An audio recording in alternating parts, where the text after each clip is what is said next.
salut tout le monde, ici Myrmécante, on se retrouve aujourd'hui pour un nouveau suivi. Cette fois c'est sur les Messor Barbarus, et oui, les vrais Messor Barbarus. Donc comme vous pouvez le voir, elles n'ont pas vraiment changé de place, hein. Je les ai juste montées dans ma chambre, et du coup je vais pouvoir m'en occuper beaucoup mieux que si elles étaient en bas. Donc comme on peut le voir, elles sont sorties de diapos il n'y a pas très longtemps, en même temps que tout le monde. De toute façon, elles sont à température ambiante. Je ne les chauffe pas du tout. Donc du coup, c'est pour ça qu'elles peuvent être quand même en retard au niveau du couvain sur les autres espèces qui, elles, sont chauffées.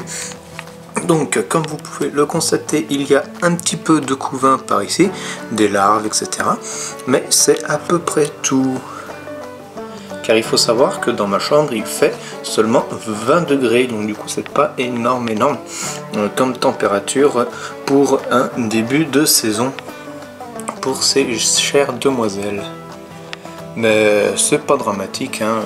Je sais que ça va chauffer dans pas longtemps, donc du coup je me fais pas de soucis à ce niveau là. Comme vous pouvez le voir, elles ont vraiment bien pris possession du nid, hein. C'est vraiment un très joli nid, j'en suis vraiment super content.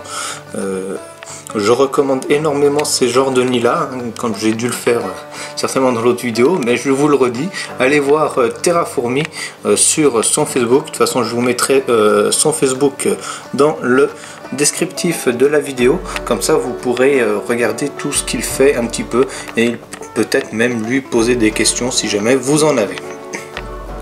Donc bien sûr il fait pas que des nids grandeur nature, il faut savoir que ça c'est un nid de chez lui, et il a fait aussi cet ADC, donc c'est une ADC de chez lui également. Mais pas l'abreuvoir, l'abreuvoir c'est de fourmis. Donc voilà, là je vous parlerai un peu plus tard de ce sachet de graines, je vous dirai pourquoi je n'ai mis un dans l'air de chasse. Donc là, comme on peut le constater, il y a vraiment pas mal de monde, hein. Ils sont tous à peu près recroquevillés au même endroit, par ici. Alors désolé pour le reflet de la lumière, c'est parce que j'ai amélioré un petit peu mon caméscope, je lui ai accroché une lumière par dessus, comme ça me facilite grandement le tournage de vidéo, à avoir une lumière constamment sur le caméscope pour éviter de me trimballer une lumière constamment. Donc là je crois que là on peut apercevoir la gine carrément, là voilà, la belle petite gine. C'est super, je suis super content qu'on puisse la voir. En plus j'ai l'impression que c'est une extra raide, donc une rouge vraiment très prononcée, car en plus elle a le gastre légèrement rouge et le thorax avec des reflets rougeâtres en plus de sa tête. Donc moi bien sûr j'ai une colonie quand même plutôt bien avancée, je dirais de quelques centaines d'individus, environ 500 à 400 individus à peu près. Donc bien sûr je compte bien sûr la maintenir, la faire se développer jusqu'à colonie mature. Et bien sûr j'ai de magnifiques majors comme celui-là par exemple, je les trouve vraiment magnifiques, encore plus beaux que ceux de la Messor capitatus, malgré qu'ils soient plus petits, mais ceux-là ils ont vraiment la tête rouge, etc. Je les trouve vraiment magnifiques, c'est quelque chose. C'est pour ça d'ailleurs que je voulais cette espèce et non une Messor capitatus, car bon c'est noir et puis ça a de moins jolis reflets que les Messor barbarus. On peut apercevoir quelques minors un petit peu plus clairs que les autres, c'est parce qu'il y a eu de nouvelles naissances bien entendu. Il fait 20 degrés donc du coup le couvain se développe un tout petit peu, mais pas tant que ça.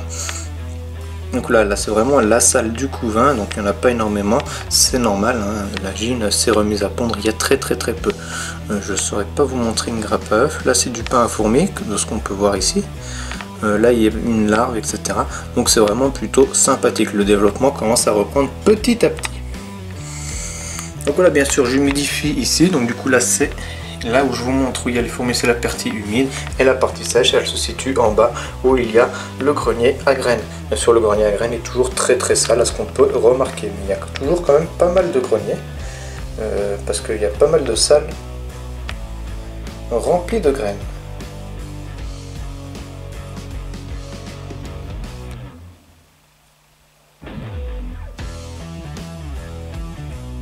Alors comme graines, comme vous pouvez le constater, je leur donne vraiment de tout, hein. Ça peut aller de la graine de quinoa jusqu'à la graine du pissenlit ou graine de tournesol encore, et en général je prends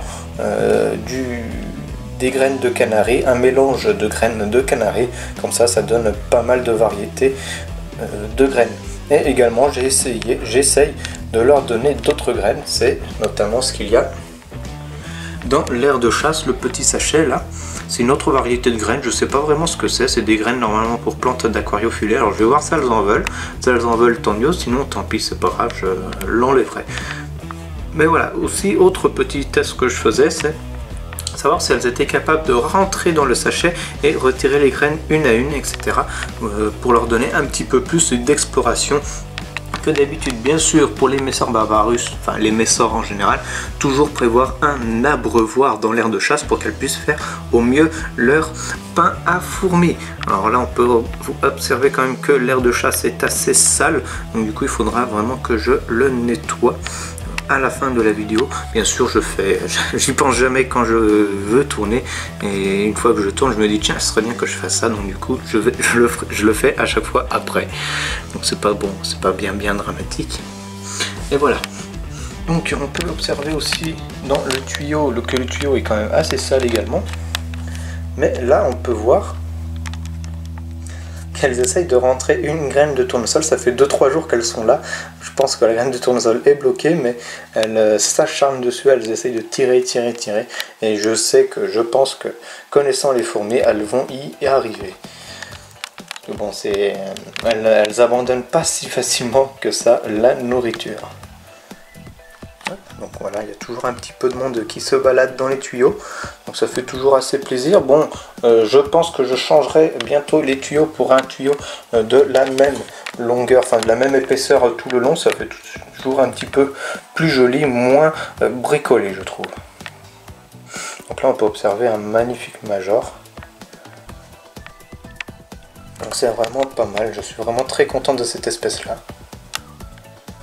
Je la recommande également pour les débutants, hein. C'est une espèce très simple d'élevage qui accepte assez facilement les erreurs, mais pas trop non plus, il ne faut pas abuser. C'est quand même des êtres vivants, donc du coup il faut se renseigner au maximum.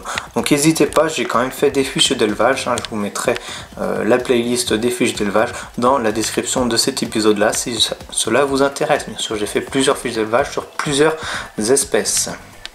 Donc là en fait c'est des détritus de graines que vous pouvez voir ici. C'est pour bloquer les micro courants d'air qu'elles peuvent percevoir, car les fourmis elles sont beaucoup plus petites que nous et perçoivent le moindre petit courant d'air dans un nid, alors que nous on pense que c'est hermétique, alors que pas du tout.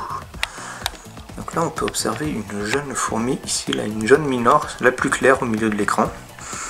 Donc celle-là elle est née il y a quelques jours à peine, donc c'est vraiment pas plus mal. Donc voilà pour ce petit suivi d'élevage. Donc du coup bon, il aura duré un petit peu plus longtemps, je sais, j'avais dit que ça durerait que 5 minutes les suivis d'élevage d'une seule espèce, mais bon, que voulez-vous, je sais pas vraiment m'arrêter quand il faut.